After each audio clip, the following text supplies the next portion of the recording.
Olá, meus amigos! Mais uma vez estou aqui e convido vocês a mais uma aula sobre gêneros textuais. Os dois gêneros que eu escolhi para conversar com vocês hoje são os gêneros resumo e resenha. Gêneros que ainda causam muita confusão quando você vai fazer um trabalho, por exemplo. Quando o professor pede para você, faça um resumo deste texto. Aí o outro fala, faça uma resenha deste texto. Fica aí uma confusão. E qual é a característica do resumo? Qual é a característica da resenha? Muito rapidamente eu vou explicar para vocês as diferenças fundamentais. E a partir daí, vocês podem se aprofundar e buscar mais orientações sobre isso, certo? Primeiro, o resumo é quando você pega a ideia de um texto com poucas palavras. Eu vou ler o texto e tirar com poucas palavras a ideia central desse texto. Ok? Eu vou colocar as palavras de formas diferentes. Eu vou apresentar uma nova roupagem para esse texto, deixando ele sucinto, menor, mais sintetizado. Então eu tenho que... Três coisas importantes devem aparecer aqui. A primeira, as informações mais fundamentais, as importantes é que tem que constar. Segundo, eu vou reduzir o texto sem nenhum momento eu dar a minha opinião. Eu não vou emitir nenhuma opinião minha. Eu só vou colocar aquilo que o texto me oferece.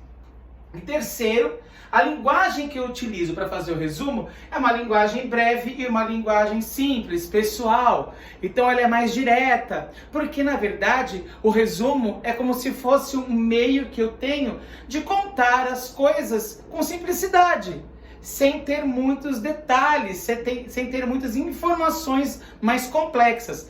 Eu faço uma limpeza no texto e apresento aquilo que é fundamental para que se entenda essa ideia. Então, não se copia nada que tem do texto. Ao contrário do que muita gente faz, o que vocês não podem fazer pega o livro, abre o capítulo 1, recorta um pedaço, abre o capítulo 2, recorta um pedaço, junta tudo, resumo. Isso não é resumo. Resumo é a centralização das ideias, o principal, o mais importante que se tem em cada parte que você estiver lendo para formar um todo. Então, um livro de 30 páginas, por exemplo, um resumo, 10 páginas, aproximadamente, certo? Quanto à resenha, as características vão alterar um pouco. Na resenha, a apresentação de uma obra ao leitor. A mesma forma é o resumo, eu também vou apresentar a obra ao leitor. Aqui as informações, aqui com mais detalhes.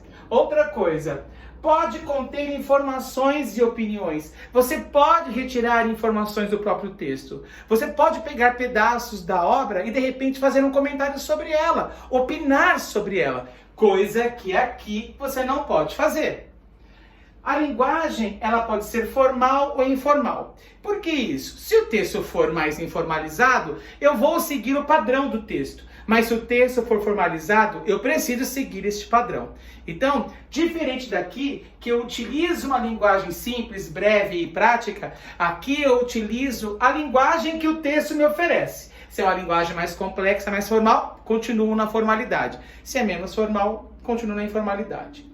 Para tanto um quanto o outro, eu posso usar o quê? A paráfrase. A paráfrase é a forma de se escrever com outras palavras. Principalmente no resumo, paráfrase é fundamental. Na resenha, eu posso ou não usar paráfrases, certo? Então, fica aí essa dica, não morda a língua e fique de olho. Logo, logo estarei de volta com mais uma dica de língua portuguesa para vocês. Boa sorte!